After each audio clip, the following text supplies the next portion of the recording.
Assalamualaikum warahmatullahi wabarakatuh. Kita akan lanjutkan untuk akuntansi keuangannya. Untuk saat ini kita akan berusaha membahas untuk mencatat piutang wesel ya. Yang pertama kita akan bahas untuk masalah pengertian wesel. Sering diartikan bahwa wesel itu atau promise itu dianggap sama, padahal ini berbeda. Tapi persamaan adalah tagihan yang dilengkapi perjanjian tertulis, jadi dia mempunyai kekuatan hukum. Jika timbul dari kreditur itu disebut wesel, sedangkan jika timbul inisiatifnya dari debitur maka disebut dengan pramis ya, atau surat kesanggupan. Ya, ini definisi lengkapnya. Wesel perintah tertulis dari kreditur kepada debitur ya untuk membayar uang pada tanggal yang telah ditentukan kepada pembawa surat ya. Untuk promise itu sama saja sebetulnya, tapi inisiatifnya ini munculnya dari debitur, jadi dari debitur kepada kreditur ya, seperti surat kesanggupan. Kemudian kita akan bahas masalah untuk jenis-jenis wesel. Jenis wesel ini ada dua ya. Yang pertama ada wesel berbunga, dan satu lagi adalah wesel tidak berbunga. Baik, wesel berbunga tentunya karena namanya saja berbunga, berarti wesel ini yang weselnya yang punya tingkat bunga yang ditetapkan. Sedangkan untuk wesel yang tidak berbunga atau wesel tanpa bunga, sebetulnya dia ada bunganya tapi tidak eksplisit ditimbulkan di situ ya. Bunganya sudah termasuk dalam jumlah nominal sehingga bunganya tidak dinyatakan secara eksplisit. Secara eksplisit maksudnya seperti itu. Ya, jadi sudah ada di nominal untuk bunganya. Kita akan coba lanjutkan bagaimana pencatatannya atau penjurnalnya dari dua jenis wesel ini. Baik, setelah kita mengerti untuk masalah pengertian dan jenis wesel, kita langsung saja masuk ke contoh soal. Yang pertama adalah wesel berbunga ya.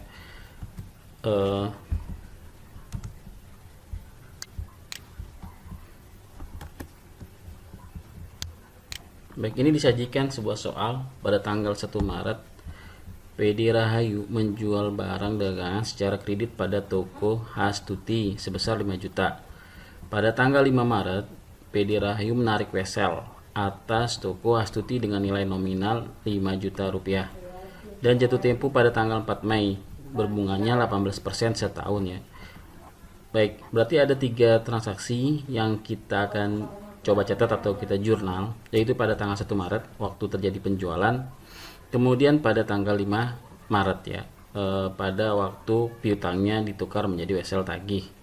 Ya, biar ada kekuatan hukum, jadi dibuatkan surat atau ada suatu tertulis ya. Jadi ada punya kekuatan hukum, yaitu namanya wesel ya.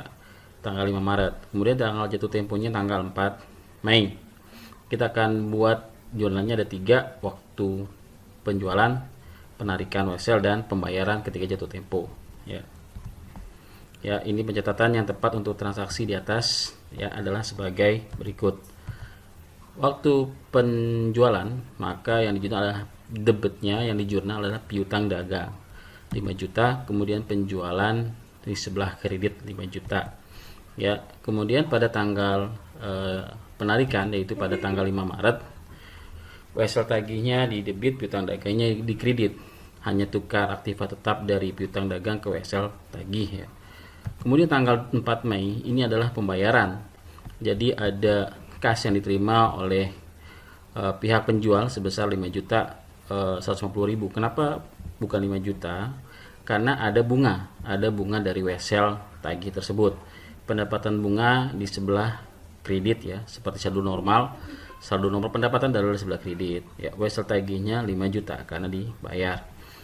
Dapat angkanya dari mana? 150 ribu. Maka angkanya dihitung ya, 5 Maret sampai dengan tanggal 4 Mei, itu 2 bulan atau 60 hari. Kalau untuk bunga kan selalu hitungannya per tahun ya, jadi harus dibagi per 360. Maka pencatatan untuk bunga itu 5 juta nominal weselnya dikali dengan jangka waktunya dibagi 360, karena bunganya 18% ini adalah setahun. Hasilnya adalah 150 ribu. Baik, kita akan melangkah ke contoh soal wesel tanpa bunga ya.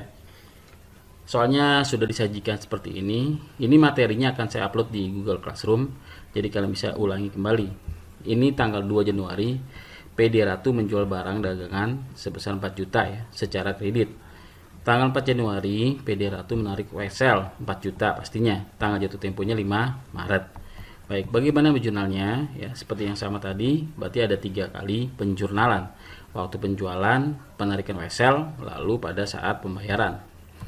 Ya, pada tanggal 2 Januari, piutang dagang pada penjualan seperti biasa. Kemudian tanggal 4 Januari, ditukar dari piutang dagang menjadi wesel tagih supaya mempunyai kekuatan hukum. Ya, wesel tagihnya debit, piutang dagangnya dikredit pada tanggal 4 Januari. Tanggal 5 waktu pembayaran, karena tidak ada bunga, jadi kasnya pada wesel tagih sesuai dengan nilainya 4 juta ya. Ya, seperti saya informasikan di awal bahwa definisi untuk wesel tanpa bunga, sebetulnya bunganya ada, tapi sudah dimasukkan ke dalam nominal, jadi tidak ditampilkan secara eksplisit. Baik, kita akan masuk kepada diskonto. Ya. Baik, kita akan masuk kepada pencatatan diskonto wesel bunga. Ada materi sendiri untuk diskontonya, ya. Ya, diskonto ini adalah potongan atau bunga yang harus dibayar oleh orang yang menjual wesel atau surat dagang yang diuangkan sebelum waktunya. Jadi, apabila penjual yang menjual secara kredit akan mendapatkan wesel, kemudian wesel tersebut bisa saja dicairkan atau didiskontokan ke bank ya, atau ke lembaga keuangan yang lain, itu akan mendapatkan pembayaran sebelum jatuh temponya ya. Tapi ada potongan tentunya. Diskonto itu dihitung dari tanggal penjualan wesel atau promes ya, sampai tanggal jatuh tempo dikurangi dengan diskonto. Kapan diskontokannya? Seperti itu ya. Nah, gini, kalau nilai jatuh temponya, nilai jatuh tempo wesel itu lebih besar dari nilai nominal, maka penjualnya itu mendapatkan pendapatan. Tapi kalau jatuh temponya lebih kecil dari nominal nilai nominalnya, nominal ditambah bunga pastinya, itu dia menjadikan beban ya. Baik, diskonto wesel berbunga ya, ini contohnya. Kita langsung saja wesel berbunga, nanti ada diskonto wesel tanpa bunga ya. Baik, ini ada PT ABC milik wesel tagih atas nama PD Mawar ya. Jadi mempunyai penariknya adalah PT ABC, berarti PT ABC ini kita anggap penjual dengan nominalnya 12 juta. Nominal weselnya 12 juta, bunganya 12% setahun. Lagi-lagi ya, kalau bunganya 12%, makanya harus dijadikan berapa jangka waktu dibagi 360. Wesel tersebut tanggalnya 10 Mei, jatuh temponya atau jangka waktunya 60 hari. Ya, jadi temponya itu tanggal 9 Juli, itu 60 hari atau 2 bulan. Pada tanggal 19 Juni, jadi sebelum tanggal 9 Juli jatuh tempo, wesel tersebut didiskontokan ke bank oleh siapa? Pastinya oleh PT ABC. Karena PT ABC ini yang mempunyai wesel atau yang menarik wesel. Ya, sebelum jatuh tempo, sebelum dibayar oleh PD Mawar, ternyata PT ABC sudah mendiskontokan wesel tersebut agar mendapatkan pembayaran. Ya, diskontonya berapa bunganya? 10%. Gimana cara penjurnalannya? Baik, kita akan jurnalnya. Baik, kita akan bahas penjurnalan pendiskontoannya ya. Ya, jadi kita hitung dulu berapa diskontonya ya. Tadi sudah saya informasikan bahwa diskontonya itu dapat dari nilai jatuh tempo wesel tersebut ya, dikurangi dengan nilai diskontonya. Seperti itu. Baik, kita langsung aja hitung dulu sebelum kita melakukan penjurnalan.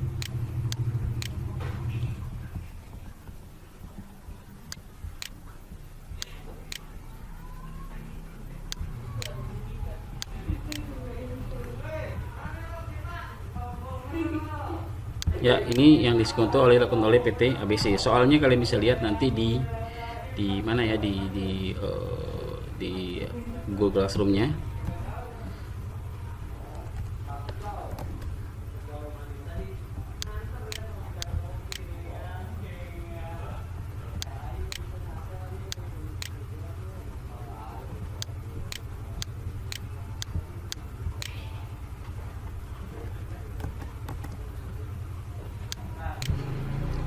Baik, sebelum kita jurnal, kita hitung dulu nilai diskonto ya, atau hasil penjualan wesel dari PD ABC kepada Bank Arto ya. Nominal wesselnya ada 12 juta, bunganya ketika jatuh tempo 12 juta kali 12% dikali jangka waktunya dibagi 360. Dapatnya adalah totalnya jatuh tempo nominal tambah bunga menjadi 12.240.000. Kemudian untuk diskontonya ya, dari tanggal 19 Juni ketika diskonto itu tanggal di 19 Juni di Bank Artonya, jatuh tempo wesselnya seharusnya tanggal 9 Juli. Baik, untuk perhitungannya adalah jadi jangka waktunya dari diskontonya sampai dengan jatuh tempo itu 20 hari. Jadi nominal jatuh tempo 12.240 kali bunga diskontonya yang di Bank Arto 10%, maka mendapatkan 68.000. Jadi untuk nilai diskonto atau pendapatan yang diterima oleh PD ABC 12.240 dikurangi 12 juta nilai diskontonya 12.172.000. Ini masih lebih besar daripada nominalnya. Ya, masih ada selisih 172.000. Karena masih lebih besar daripada nominal wesel, maka ini disebut juga mendapatkan bunga. Ya, baik, kita langsung saja ke penjurnalannya. Berarti dapat bunga PD ABC-nya.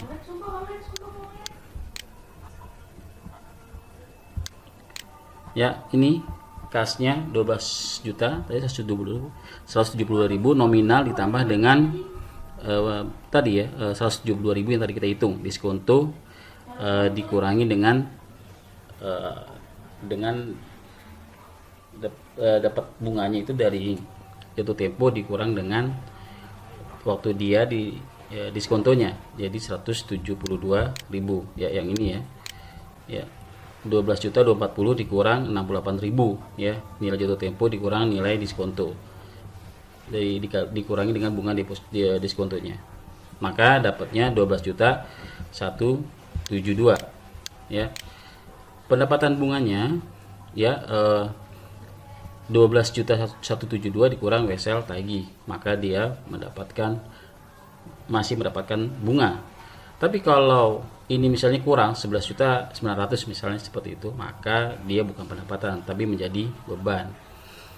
Nah, terkadang bank dalam hal ini adalah Bank Arto ya, itu bisa saja mewajibkan pihak PDABC-nya yang mendiskontokan mempunyai kewajiban bersyarat. Jadi apabila nanti debiturnya tidak bisa bayar, debiturnya tadi PD debiturnya itu adalah ini ya, debiturnya adalah PD Mawar, tidak bisa bayar kepada Bank Artonya, maka yang harus bayar adalah PT ABC, maka bisa saja menjadi kewajiban bersyarat.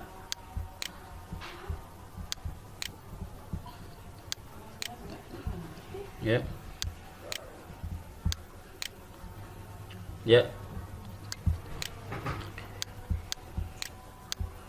ini kewajiban bersyaratnya. Apabila kewajiban bersyarat, maka kasnya 12.172. Tapi wesel tagihnya itu ditambahkan. Jadi wesel tagih yang didiskontokan ini masih jadi kewajiban 12 juta. Wesel tagih yang harta ini belum dikreditkan, seperti itu. Ya. Kalau jatuh tempo, misalnya tadi yang ada kewajiban bersyarat, ternyata debiturnya itu PD Mawar ternyata sanggup bayar pada tanggal jatuh tempo, maka PT ABC itu bisa membalikkan tadi jurnalnya yang dari tadi kredit menjadi debit, wesel tagih yang didiskontokan pada wesel tagih, maka kewajibannya sudah selesai. Dalam hal ini sudah tidak ada masalah, sudah tidak ada kewajiban, wesel tagih yang harta tersebut bisa dikreditkan ya. Tapi apabila ternyata PD Mawarnya tidak dapat membayar wesel tagih, maka seperti saya informasikan tadi, Bank Artonya itu akan menagih kepada PT ABC. Maka perinciannya adalah sebagai berikut. Nilai jatuh tempo weselnya tadi ya 12.240, ada beban protes misalnya 60.000, maka jumlah tagihannya ditotalkan 12.300. Ini yang harus dibayarkan PT ABC kepada Bank Arto. Maka seperti ini penjurnalannya ya. Maka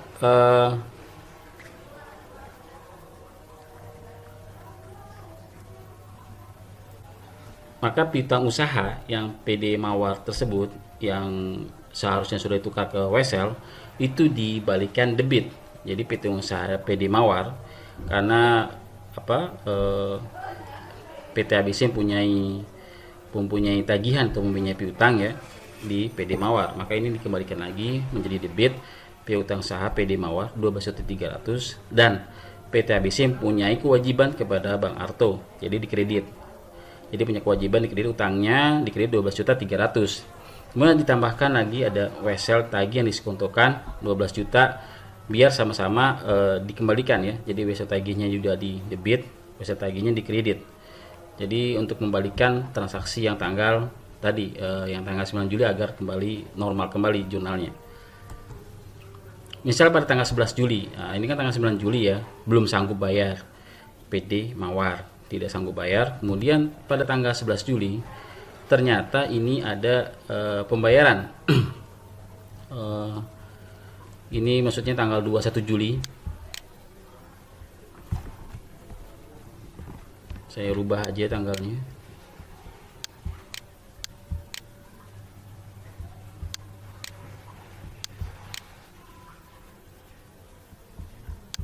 Di sini ya, di sini.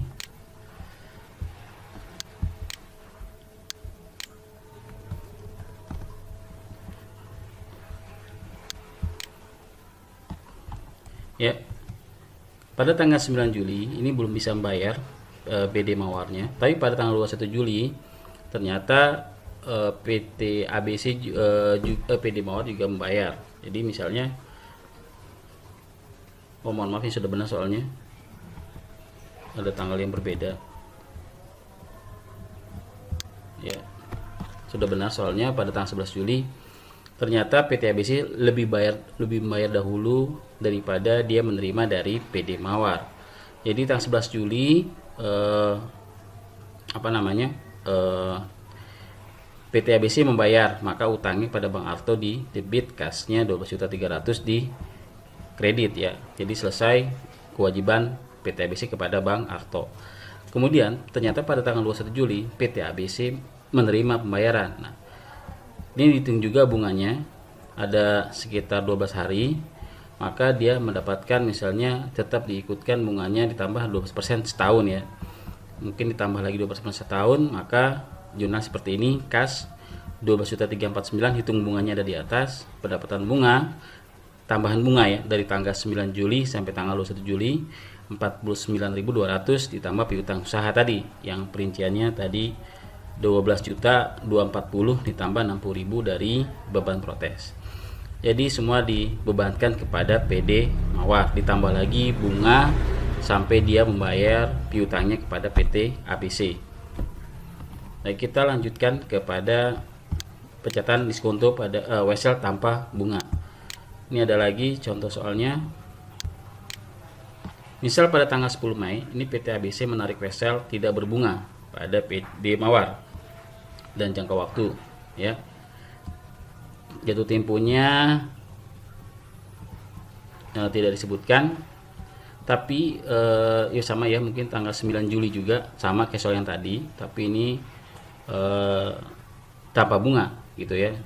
Sama tanggal 19 Juni juga didiskontokan bunganya 10% juga. Maka pencatatan akuntansinya adalah ya, ini adalah nilai diskontonya sama ya, nilai nominal karena tidak ada bunga langsung saja 12 juta, tidak ada bunga jadi langsung saja nominalnya, tidak ada perhitungan bunga untuk Weselnya. Diskontonya 19 Juni tambah tanggal 9 Juli, tapi ada bunga diskonto 10% ya. Ini dihitungnya tinggal dikurangi, maka lihat ya, karena ini lebih kecil daripada nominal, maka dia menjadi beban. Kasnya 11.933, beban bunga kepada PT ABC 66.000. Karena apa? Karena lebih kecil daripada nominal Wesel ya. Jadi menanggung beban sebesar 66.666,67. Mungkin demikian saja untuk kali ini. Apabila ada pertanyaan silakan di WhatsApp grup ataupun di Classroom ya. Assalamualaikum warahmatullahi wabarakatuh.